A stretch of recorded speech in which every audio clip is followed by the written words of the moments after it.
I always wanted to play wireless on stage, but I was never curious enough to find out what solutions were available on the market, both new and secondhand. I heard that some older wireless systems were banned on certain stages due to new regulations, and that the technology developed around 5G or even the Wi-Fi network has allowed some brands to find some more economical solutions that not only are technically advanced, but seem to work perfectly.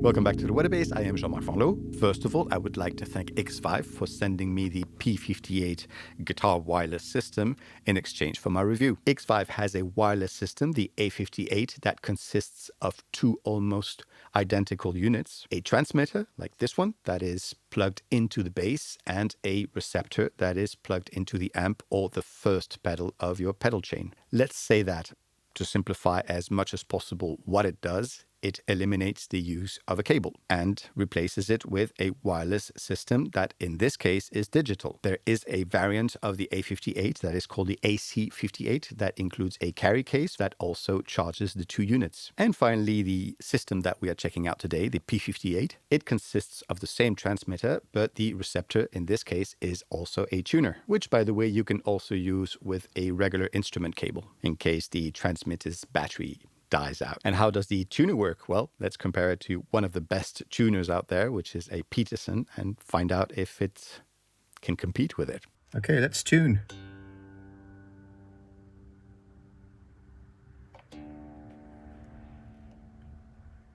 So, as you can see, the Peterson is much more precise.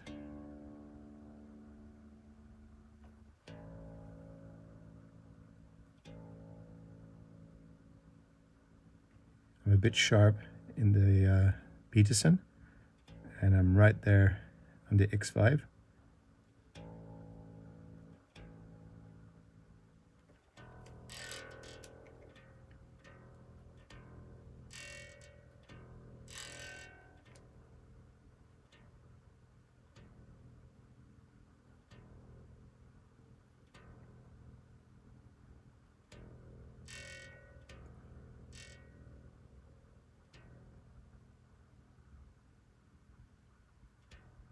Well, not too bad.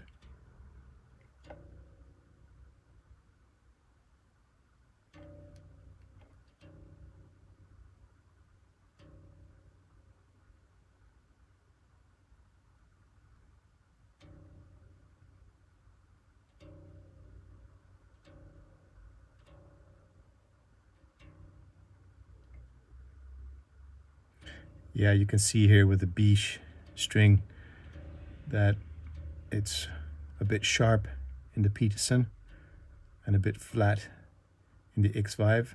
Obviously, the Xvive is not a tuner that I, as a luthier, would use to set up guitars and basses. It's not precise enough, especially when it comes to fine-tuning. But as a musician, to tune quickly on stage, it's good enough for me. And the screen is pretty bright. Now, the Xvive did struggle a little bit with the B string, so my advice would be to play the harmonic on the 12th fret. The next question I asked myself this time as an amateur sound engineer is, can I hear a difference in tone and sound between my low capacitance cables and the P58?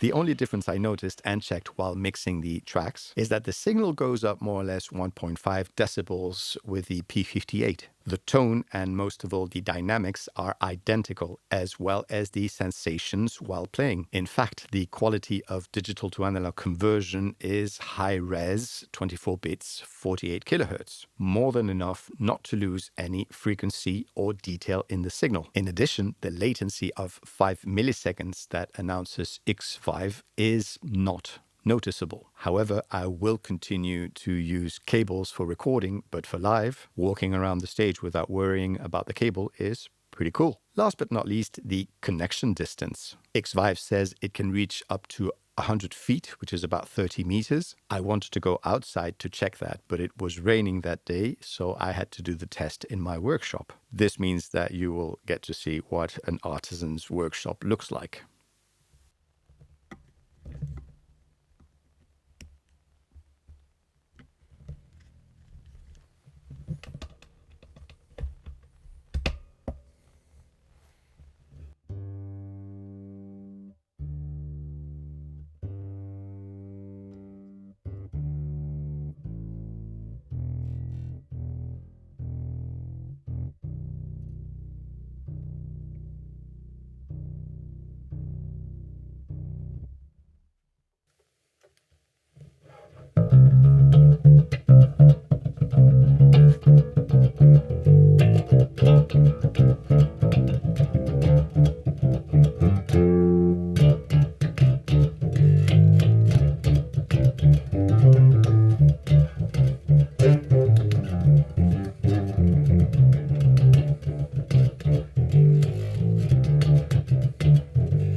What else? The transmitter can be charged with an included USB-C cable connected to the tuner, or you can use a regular cell phone charger. You can select up to 6 different wireless channels on both modules, all long pressing the same button. Let the tuner decide which is the best channel. In this case, it's number 2, so I will have to manually change the channel on the transmitter. So here it's 6. Let's see now. 1, 2, there it is. You can also select a true bypass or buffered output in case you have many pedals behind the tuner to prevent the loss of signal level and clarity. Another detail that I liked about the transmitter is that when you plug it in the bass and fold it, the finish of the bass is protected by this little piece of rubber. Xvive says that the battery of the transmitter lasts about 5 hours, more than enough unless you are the bassist of a Fiesta Live cover band or of Bruce Springsteen.